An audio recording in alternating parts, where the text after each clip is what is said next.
पास मसला पूछने के लिए कुछ लोग आ गए तो 4-5 साल का बच्चा भी था जिसके वालिद ने गुस्से में अपनी बीवी को 3 तलाकें दी थी।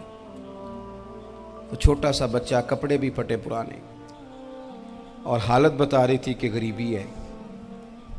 तो जब मैंने मसला बताया कि 3 तलाकें हो गई हैं तो वापस जाने लगे, तो बच्चा मुझसे कहता है, देहाती आदमी तो कहने लगा, मौलवी साहब मेरी अम्मा ते नानी कहनी असन पूछ के आई आप कि हुण असीं लहदा ही रहना है।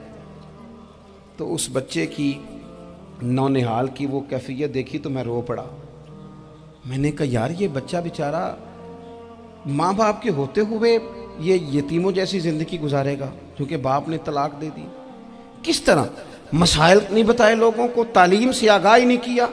और इसमें बहुत बड़ा जुल्म है उन लोगों का भी जो जनाजे पे खड़े होके तो कह देते हैं, मेरी तरह के लोग, अच्छे उलमा की बात नहीं करता, वो कह देते हैं देखो जिन लोगों को जनाजा नहीं आता, भैया आपने किस दिन इशा के बाद क्लास लगाई थी जनाजा सिखाने की? ये तो आपने कह दिया लोगों को कुरान जी ठीक नहीं आता। तो यहाँ तो बेचारी बीबियाँ जिनको सही पढ़ना नहीं आता वो मिशन बना लेती हैं कि मैंने इतने 100 को कुरान पाक पढ़ाना है, बेवा हो गई हूँ, तलाक याफ्ता हो गई हूँ, सारी ज़िंदगी कुरान पढ़ाऊँगी। हम क्यों ये मिशन नहीं बनाते, क्यों इस तरफ सफ़र नहीं करते? एक तो दीनी मालूमात में, दीनी उलूम में अपने आप को लगाएं और ज़ौक़ पैदा करें कि जो चीज़ें मुझे नहीं आती मैंने वो सीखनी है, जो मामलात मुझे नहीं आते मैंने उनकी तरफ सफ़र करना है। एक तो अपना ये मिजाज बनाएं। और जब आप दीनी उलूम सीखते हैं तो पता है कौन सा मंज़र कायम होता है?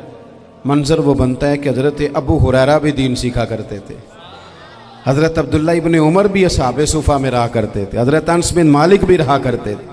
और ऐसा मंज़र बनता है कि हज़रत सैयदा खदीजतुल कुबरा रज़ी अल्लाह तआला अन्हा फरमाती हैं, सैयदा फातिमा हुजूर की गोद में बैठी होती थी और नबी पाक से बातें पूछती थी और हुजूर उन्हें बता रहे होते थे। सैयदा आयशा हुजूर से दीन की बातें पूछती। चौथा हिस्सा हमारी फ़िक़्ह के उसूल हज़रत फातिमा की, हज़रत आयशा सिद्दीक़ा की मरवियात पर मबनी है। अगर हमारी बच्चियां छोड़ दें डाइजेस्ट पढ़ना, छोड़ दें इधर उधर की मूवी देखना और वो किताब व सुन्नत पर आ जाएं, तो बहुत सारे मसाइल ऐसे हैं जो उलझने से पहले ही सुलझे हुए हों। दीनी तालीम का मिजाज और ज़ौक़। और दूसरी आयत करीमा मैंने तिलावत की, अल्लाह करीम ने कुरान मजीद में फरमाया, या अय्युहल्लज़ीना आमनू कू अनफुसकुम व अहलीकुम नारा, ऐ ईमान वालों खुद भी दोज़ख की आग से बचो और अपने घर वालों को भी बचाओ। ओ वालिद, वो माँ जो बच्चों को भूख से बचाने के लिए मेहनत करती है, उनको मायूसी से बहुत सारे माँ बाप ऐसे होते हैं जिनके पास कपड़े लेने के पैसे नहीं होते ईद पे। क्यों? अजान शुरू होगी जी, अजान सुने जी। अजीज़ भाई, जिस तरह हम अपने बच्चों को देखें, बहुत सारे माँ बाप के पास गुंजाइश नहीं होती, लेकिन इस नीयत से कि बच्चों के दिल टूट जाएंगे, ईद पे कैसे गुजारा करेंगे, मुश्किल से भी कपड़े ख़रीद के देते।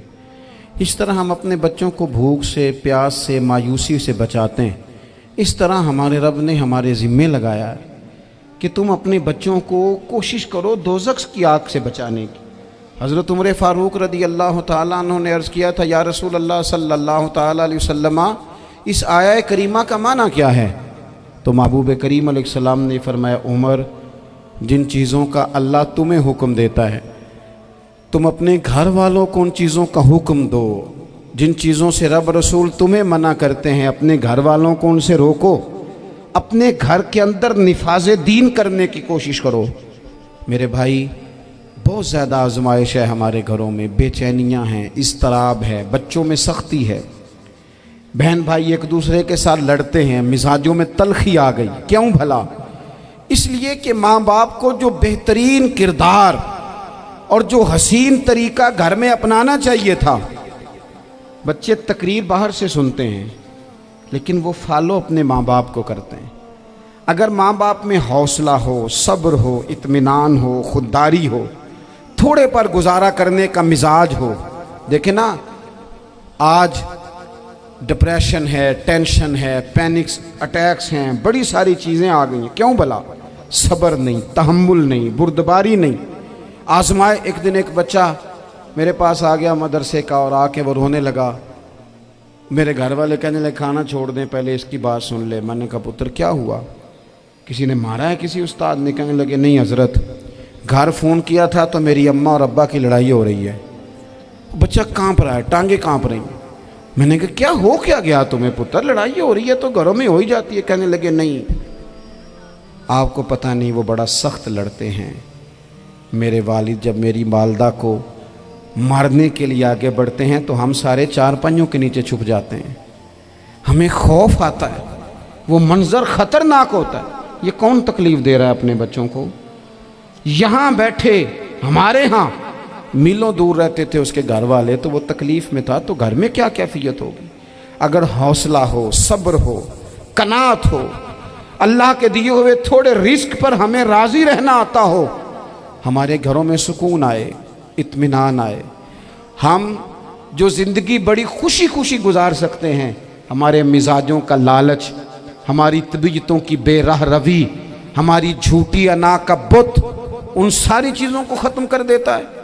अपनी ज़िंदगी के अंदर अगर हम वो किरदार अपने बच्चों को दें, जिस किरदार में मोबाइल भी हो, जिसमें गाड़ी भी हो, जिसमें पैसे भी ला के अब्बा दराज में रखता हो, लेकिन वालिद का घर में मुसल्ला भी मौजूद हो, उसकी कोई तस्वीर भी हो, वो ये भी कहता हो कि खुदा ने अपने फजल से आज 5,000 दिया है तो इसमें 1,000 गरीबों का भी है, इसमें थोड़ा सा मैंने अल्लाह की रिज़ा के लिए भी रखा है।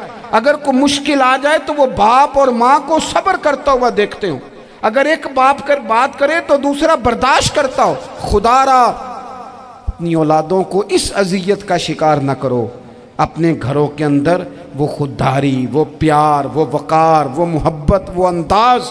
आप थके हुए हैं, कोई शक नहीं, आप बहुत सारे मसाइल का बाहर शिकार होंगे, कोई शक नहीं, लेकिन आप बाहर से थक के आए हैं। और अगर आप बाहर अपनी फैक्ट्री के मालिक हैं और दफ्तर के बड़े हैं तो घर में भी तो आप बड़े हैं ना। आपकी माँ भी तो इंतज़ार कर रही है, उसने भी तो दुखड़ा सुनाना है ना आपको। आप ये देखिए कि आपके बच्चे भी तो इंतज़ार कर रहे हैं, वो चाहते हैं कि अब्बा आके बैठे तो हम उनके सीने पे चढ़ के थोड़ा खेलें। आपकी अहलिया मुंतज़िर हैं। कुछ बातें बीवी किसी और से नहीं कह सकती, सिर्फ अपने शौहर से कहती है, लेकिन वो तो आते ही जलाल में आ गए साहब। वो कहने लगे तू बड़ी नालायक है, मैं थका मांदा आया हूं और तूने मुझे कहानी सुना दी है। वो उस खातून से शिद्दत के साथ पेश आने लगे। मेरे रसूल पाक की हयात नूर को देखो, हज़रत उम्मे ऐमन हुज़ूर की रज़ाई वालदा हैं, उनकी भी खिदमत हो रही है। हज़रत हलीमा सादी आ रही हैं तो खिदमत हो रही है। हज़रत अब्बास हुज़ूर के चचा हैं तो करीम फरमाते हैं मेरे चचा हैं बाप की जगह पे। हुज़ूर दोस्त अहबाब सहाबा ग़ुलामों सब के साथ प्यार कर रहे हैं। 9 अज़वाज मुतहरात हैं घर के अंदर। और कैफियत ये है कि हुज़ूर सिर्फ उनकी ज़रूरतों का ही ख्याल नहीं करते, ख्वाहिशात का ही ख्याल नहीं करते, बल्कि मेरे करीम का तरीका ये है कि कोई बंदा आज बोल क्या रहा है, वो कहाँ खड़ा है, आज उसके जुमले किस तरह के हैं, उसका लहजा किस तरह का हो गया है और उसे ठीक कैसे करना है। महबूब इसका ख्याल फरमाते, तवज्जो करते। मैं कहता हूँ कि हम सबको शौक़ आया है आराम करने का। मैं सुबह 11 बजे से पहले अपने घर से निकल आया था और ये वक्त आ गया है और रात को खुदा जाने किस वक़्त घर पहुँचना है। कई दफ़ा कैफियत ये होती है कि गाड़ी से उतरते हैं तो फिर दिल करता है कि कोई उठा के चलाए ना कभी। इसके बावजूद बहुत सारे लोग नाराज़ रहते हैं कि हमसे मिल के नहीं गए, फ़ोटो नहीं खिंचवा के गए, फलानी जगह चाय नहीं पी के गए। ये तसलसल है। लेकिन मैं जितना मर्ज़ी थका मांदा घर जाऊँगा ना, कभी ऐसा नहीं हुआ कि मैं घर जाऊँ तो बड़ी टेंशन में जाऊँ। मेरी घर वाली एक दिन मुझसे कहने लगी आपने कभी नहीं कहा कि मैं थका हुआ आया, बंदा थक भी तो जाता ही है ना, कभी कहाँ करे ना। मैंने उसे कहा पता क्यों नहीं कहता, इसलिए नहीं कहता कि मैं नहीं चाहता कि मेरे बच्चे ये कहें कि हमने दीन नहीं पढ़ना, हमारा बाप तो बड़ी मुश्किल में है। हम अपने काम के बारे में अपने घर में शिकवे करते हैं। आप किसी बच्चे से पूछ लें कौन सा काम करना है, कहता जेड़ा अब्बा जी कर दे रहे वो नहीं करना। क्यों? कि अब्बा जी हर रोज़ तो कहते हैं मैं बड़ा उलझ गया हूँ, ये काम बड़ा मुश्किल है। मैं चाहता हूँ कि मैं अपने बच्चों को ये बताऊँ कि पुत्र मैं तो जिधर जाता हूँ फूल ही फूल हैं। मैं तो जिधर से गुज़रता हूँ मोहब्बत ही मोहब्बत है, मैं तो जिधर से देखता हूँ दुआएं ही मिलती हैं, ताकि उनका शौक़ पैदा हो। मेरे अजीज़, आप थोड़ा सा दिल बड़ा करें। अगर आप एक की वजह से पूरा घर सुकून में आ जाता है तो आप दिल बड़ा क्यों नहीं करते? जगह ढूंढते हैं बस मुझे कोई तंग ना करे, कोई मेरी बाप माँ बदौलत को कोई परेशान ना करे। बुखारी शरीफ सुनिए, हज़रत आयशा सिद्दीक़ा रज़ी अल्लाह ताला अन्हा बैठी हैं। हुजूर फरमाने लगे, आयशा आज एक बात ना बताऊं तुम्हें? या रसूलल्लाह बताइए। हुजूर फरमाने लगे, जब तुम मुझसे नाराज़ होती हो तब भी मुझे पता चल जाता है, और जब राज़ी होती हो फिर भी पता चल जाता है। तो हज़रत सैयदा आयशा सिद्दीक़ा बात सुन के बड़ी खुश हुई। या रसूलल्लाह वो कैसे? हुजूर फरमाने लगे, कभी कभी तुम कसम उठाती हो। या रसूलल्लाह हाँ। फरमाया, जब होती हो ना राज़ी, खुश, तो फिर कहती हो मुझे रब्बे मोहम्मद की कसम सल्लल्लाहु अलैहि वसल्लम। फिर तुम मेरे नाम के साथ रब करीम का नाम मिला के कसम उठाती हो, रब्बे मोहम्मद की कसम। या रसूलल्लाह बिल्कुल ऐसे ही है। और फरमाया, जब तुम्हारे दिल में कोई बात होती है ना, तो फिर तुम कहती हो मुझे रब्बे इब्राहीम अलैहिस्सलाम की कसम, फिर तुम रब्बे मोहम्मद नहीं कहती। ये बुखारी मुस्लिम में मौजूद है। हज़रत आयशा सिद्दीक़ा ने तो बात सुनी तो खिल गई तबीयत, कहने लगी, करीम सदके जाऊँ, यहाँ तक ख्याल फरमाते हो? किसके जुमले कहाँ पहुँच गए, यहाँ तक ख्याल है? फरमाया, मुझे पता चल जाता है कि तुम्हारी कैफियत क्या है, कहाँ खड़ी हो। ओ भाई, हम तो अपनी माँ का भी ख्याल नहीं रखते।